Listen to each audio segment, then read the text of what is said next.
सारे बुद्ध पुरुषों को हमने अब तक यही सुना है कि मैं मर के भी नहीं मरता और मैं मर के भी सम्मिलित होता हूँ। तो ओशो ने कई जगह ये भी कहा है कि अशरीरी यात्रा चलती है, बुद्ध की चलती है, पूर्णिमा पे आ जाते हैं। वो किस डायमेंशन में चलते हैं और वो उनकी जो, अगर वो कहीं रुकते हैं या कहीं उनका कोई पर लोग जो भी, या वो किस स्थिति में रहते हैं और उनकी कॉन्शियस कितनी हाई रह सकती है। हवा के पास कहने के लिए मुंह नहीं था, वो एक गुब्बारे में घुसी, जोर से बोली, मैं नहीं मरती। फिर गुब्बारा फूट गया, फिर वो दूसरे गुब्बारे में घुस गई। लेकिन जिसने सुना उस गुब्बारे से, वो उस गुब्बारे के फूट जाने का गम मनाता है और उसी गुब्बारे जैसा दूसरा गुब्बारा तलाशता है। लेकिन हवा तो आ गई, फिर आ गई, वो दूसरे गुब्बारे में आ गई।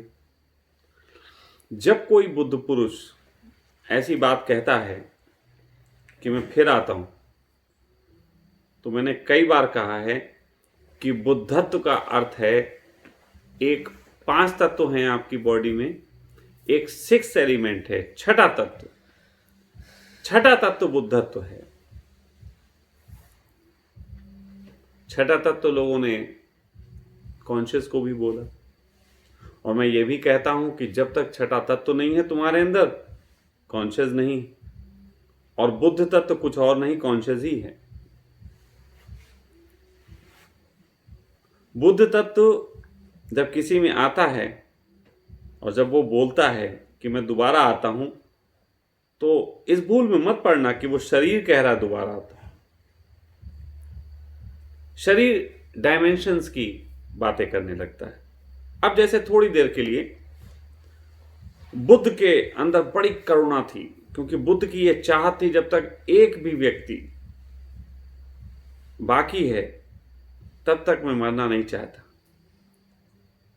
तब तक मैं स्वर्ग के दरवाजे के बाहर खड़ा रहूंगा जब तक अंतिम व्यक्ति भी वहां ना पहुंच जाए। ऐसा कहा है बुद्ध ने। जी हाँ, कहा है। अच्छा, जरा सोचो कि बुद्ध वहां दरवाजे के बाहर खड़े, कोई स्वर्ग का दरवाजा है, उसके बाहर खड़े कि सब लोग पहुंच जाओ।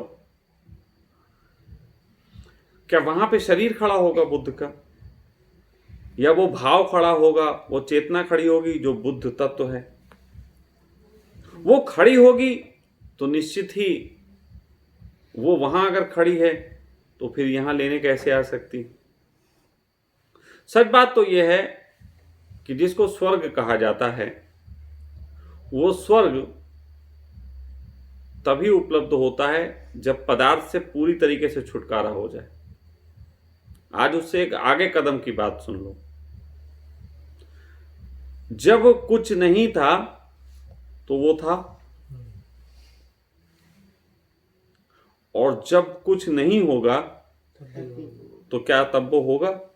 नहीं होगा, वो नहीं होगा। मैं कहूंगा कि जब कुछ नहीं था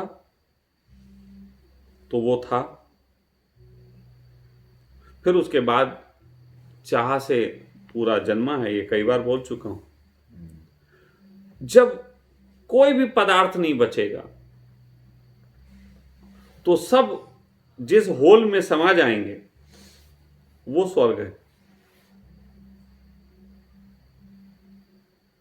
और जब तक सारे निपट नहीं जाते तब तक बुद्ध तत्व का काम समाप्त नहीं होता। जब तक पूरे ब्रह्मांड की मैटर निपट नहीं जाएगा, और निपटेगा एक दिन। ऐसा वैज्ञानिक कहते हैं कि ब्लैक होल्स हैं, ब्लैक होल खा जाते हैं प्लैनेट्स को। मुझे कुछ और नजर आता है। मुझे ये नजर आता है कि जितने भी ब्रह्मांड और जितनी गैलेक्सीज और जितने प्लैनेट सब दिखते हैं, वो सब ब्लैक होल के अंदर हैं। और उस ब्लैक होल के अंदर भी कुछ ब्लैक होल हैं जिनसे प्लैनेट जन्मते रहते हैं। वो प्लैनेट को खाते तो दिखते हैं, लेकिन वो जब जन्मते हैं तो वो दिखाई नहीं देता। ब्लैक होल से वो जन्म जाते हैं। लेकिन इतना बात समझनी जरूरी है कि जब कुछ भी नहीं था, एक कण भी नहीं था पदार्थ का, तो परमात्मा बहुत सुकून में था। जैसे आप बैठे हो ना, आपसे यार कोई सुकून नहीं, बहुत बैठे मस्ती से, फिर चाह उठी चाय, अब कौन उठ के जाए, कौन बना के लाए, खुद जाए तो चौके तक जाए, चाय पिए तो चाय बनाए। सारा कलेश तो इसी चाह में है, चाय की चाह। तो परमात्मा को जब कोई भी चाह नहीं थी, तब वो स्वर्ग में था। और उसके बाद जब चाह उठी तो वो स्वर्ग के बाहर आ गया। तब से वो चाय ही बना रहा है। ये पूरा जगत बहनचोद चाय ही बना रहा है। जब सारी चाय बन जाएगी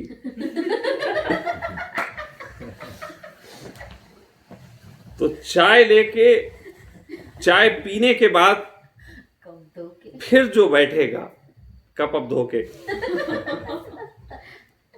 फिर जो बैठ जाएगा वही स्वर्ग है।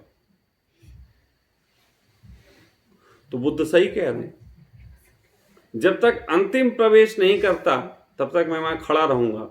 लेकिन बुद्ध एक तरीके से गलत कह रहे हैं। बुद्ध कह रहे हैं कि जब तक सब नहीं चले जाते मैं नहीं जाना चाहता, लेकिन बात तो यह है कि जब तक सब नहीं चले जाएंगे, भोसड़े के इन्हें भी घुसने नहीं दिया जाएगा। इन्हें नहीं घुसने दिया जाएगा। ये तो हमारी ड्यूटी है, करते रहो। इसीलिए मैंने एक दिन बात कही थी, मैंने कहा था तुम्हारा मरना तो संभव है, मेरा मरना संभव नहीं। तुम्हारा मरना इसलिए संभव है क्योंकि तुम केवल शरीर हो, शरीर मर जाएगा। और मैं चैतन्य हूं, चैतन्य को मारने का कोई उपाय नहीं।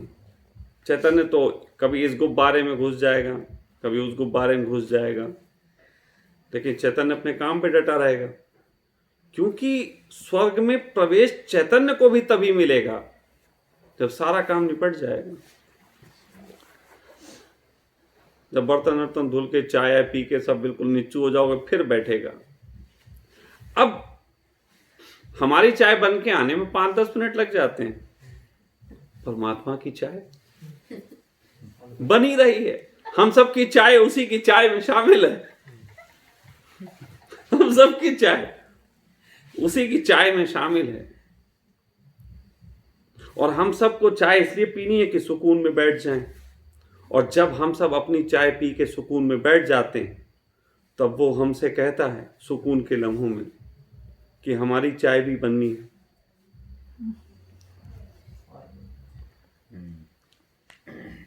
जब हम बैठ जाते हैं ना सुकून से, इसीलिए कहते हैं कि बुद्धत्व कोई खेल नहीं है बच्चों का। अपनी चाय पी लो, उतना मजा तो ठीक, अपनी चाय 5 मिनट में बन जाती, और कहीं सुकून के लम्हों में और परमात्मा ने तुम्हारे कान में आके कहा कि अहम ब्रह्मास्मि, बनाओ मेरी चाय, तो फटी। खड़े स्वर्ग पहुंच चुके, दरवाजे के बाहर ही रोके गए, अभी काम तो रहा नहीं, अभी तो अधूरा है। तो वो भेज देगा बार बार। ये लूडो के सांप की तरह मामला नहीं, ये मामला दूसरा है। ये मामला ऐसा है कि जैसे एक सैनिक को यह कह दिया गया हो कि पूरे राज्य के हर व्यक्ति को पकड़ के कारागार में डालना है। उस कारागार का नाम स्वर्ग। और एक ही सैनिक लगा काम। हम क्या कर रहे हैं? हम तुम्हें कारागार में ही तो डलवा रहे हैं। तुम्हारा झंझट जितनी जल्दी निपटे, तुम अपनी चाय है पी लो, फिर चलो बेटा कारागार में चलना है। और कमाल की बात यह, सबको डालने के बाद हमें आना। सभी सभी बुद्ध पुरुष ऐसे ही कर रहे हैं, जितने भी पहले हो चुके हैं। अरे पहले कौन हो चुका? हम ही तो थे समझे नहीं बात अभी? वही तो, इन्हीं की तो ड्यूटी लगी हुई है। हम ही थे अच्छा, और आगे भी हम ही होंगे। पीछे भी हम थे, आगे भी हम, अभी भी हम। हमारे अतिरिक्त कोई था ही नहीं, अच्छा। कोई हमारे अतिरिक्त नहीं था, हम ही थे। अनवरत ड्यूटी चल रही। चाकर रखो, हरी की मानी चाहते बढ़िया वाला चाकर रखा हुआ है। ये तो नेवर एंडिंग है आपके एक दिन का। हमको यार दर दर फिराया यार ने, अपने अदना से तमाशे के लिए हमको सूली पर भी चढ़ाया यार। कभी सूली पे चढ़ा देता है, कभी सुदर्शन उठवा देता है, कभी सांसें थमवा देता है ना? कितना कुछ करता रहता है।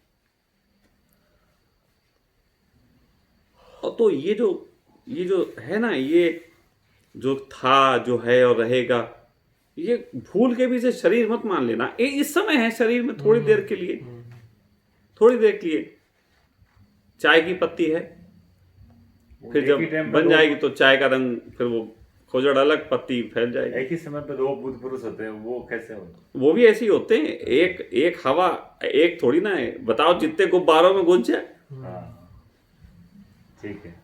सैकड़ों गुब्बारे में घुस सकती, लेकिन जितने गुब्बारों में घुसती है, उससे ज्यादा गुब्बारे हमेशा फुलाने के लिए मौजूद रहते हैं।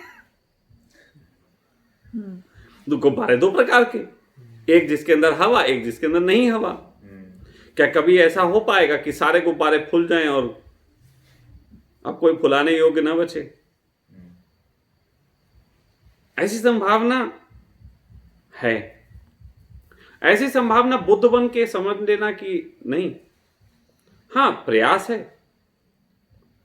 फिर ऐसा हो सकता है कि गैलेक्सी में उसका तृतीय नेत्र खुले। उसका तृतीय नेत्र बोल रहा हूं, ये शंकर का नहीं, शंकर तो हम ही थे। उसका तृतीय नेत्र खुले और एक पूरी गैलेक्सी में जो है एक बिजली कौंधे, बस हो गया काम।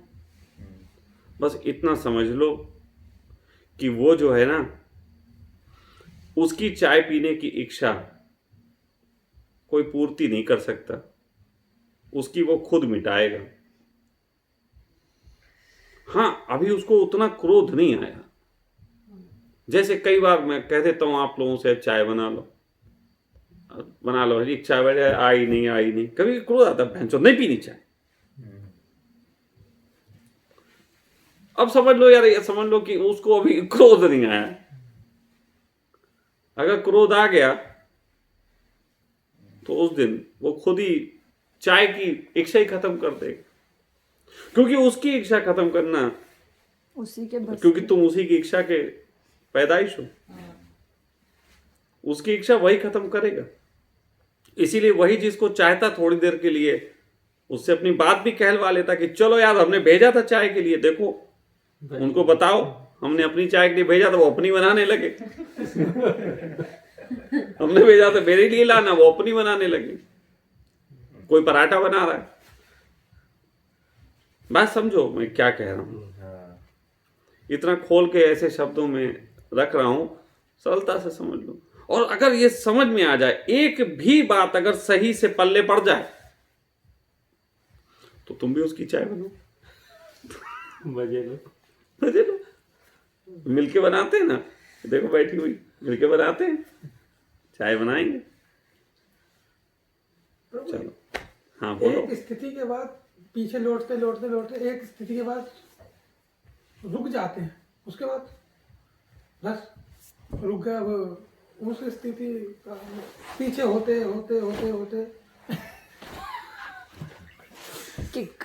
एक बेटा अकेले आती है ना, तो तो नहीं हो पाता। अब मेरे सामने वो स्थिति पे आना, अभी नहीं आया। जिस दिन मैं देखूंगा पीछे से एक टीला पड़ेगा। जैसे रात पड़ेगी। काम हो जाएगा। क्योंकि अब अकेले अकेले कई बार पाला छू लेते हो, अकेले कई बार खेलते ना कबड्डी, पाला छू लेते हैं, लेकिन पाला बदलते तभी है जब रेफरी होता है।